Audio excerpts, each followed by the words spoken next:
So I'm Ian Shapiro. I'm delighted to be back. I have not taught a seminar for 10 years, and the last seminar I taught was on democracy in theory and practice. This one is called American Democracy and the Promise of Justice, and I'll just tell you a little bit about why I'm going about it this way. That's partly rooted in my own past. I'm originally South African, and I grew up in the worst years of apartheid in the 1960s and 70s. And one of the features of South African apartheid is that many people you would talk to, whether in the liberation movement or in everyday life, could tell you, in exquisite detail what was wrong with the system and what they didn't like about it. But they were not, if you said, well, what would a just South Africa be like? They became much more hazy and less able to articulate what it would be like.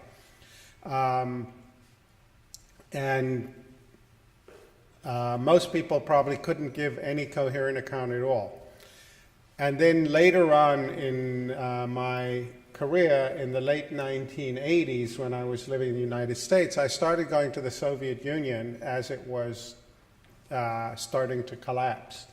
And I found a very similar phenomenon that when you talk to people, they could tell you what was rotten about the system, why it was corrupt and unjust. And if you started to ask them, well, what would you like to see in the Soviet Union, they couldn't in any serious way tell you what would be good. They would demand democratic reforms, just as in South Africa people had demanded democratic reforms, but they didn't have any more idea than the South Africans did is what these democratic reforms would actually produce. And what I thought for many years, these were kind of exceptional situations. And I gradually came to conclude that they're not.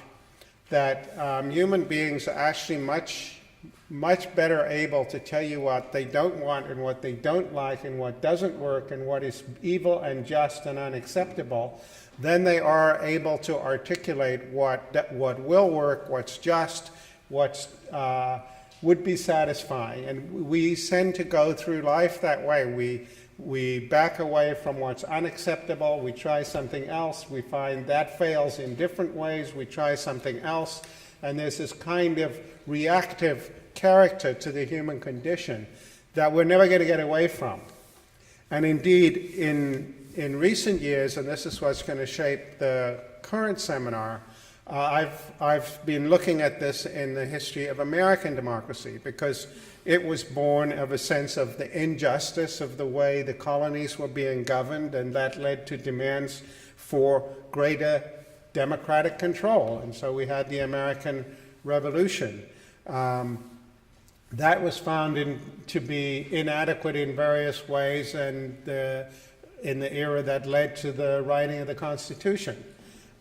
That again was produced a new democratic order with certain features that the followers of Andrew Jackson thought were governed by corrupt elites, and they wanted much more direct democratic control. And we got our first populist revolt in the 1820s and 30s that reshaped the way American democracy works. This, of course, produced a new order in which slavery became more deeply entrenched and produced a different set of confrontations and demands for reshaping the order, having in the era from sort of Missouri Compromise of 1820 up to the Kansas-Nebraska Act of 1854, which undid the Missouri Compromise and produced a new set of problems and a new set of demands for reforms, which eventually resulted in the Civil War.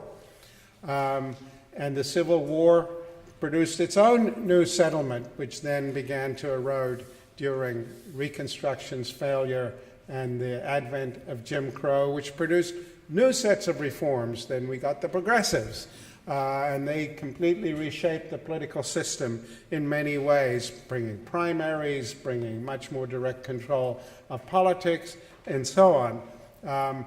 But that didn't solve every problem that they had identified, and certainly questions of race were not dealt with. We got demands for the New Deal out of the Depression, but of course that left many of the challenges about race unattended to. Again, demands for democratic reform came after the Second World War. We finally got, at the end of the Great Society, the Civil Rights Act, the Voting Rights Act. But that produced, again, its own new sets of conflicts, particularly in the South with Nixon's Southern strategy, the new forms which racial conflict took, the Vietnam War.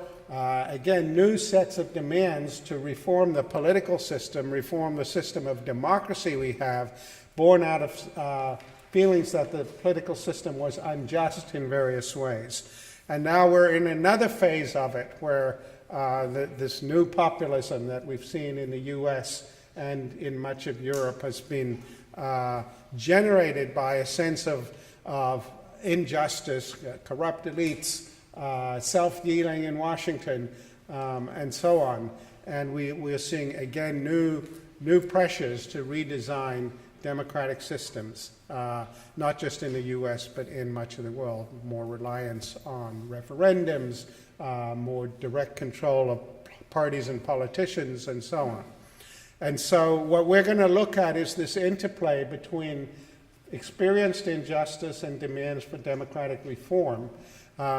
Because one of the sort of somewhat depressing and challenging ironies of the way history actually evolves is that the reforms that people demand often don't make the system better. They sometimes make it worse.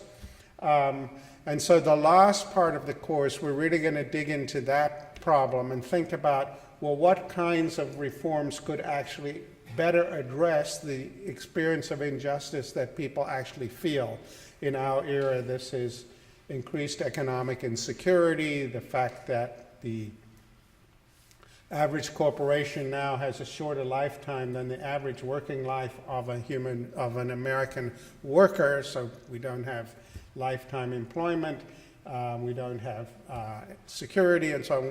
What sorts of political reforms would make it possible to actually deliver on the things that are actually making people unhappy, rather than the sorts of reforms that are often either a little bit like bloodletting, that they either have no effect on the problem or even make it worse. And so the idea is to think about reforms that would actually make it better.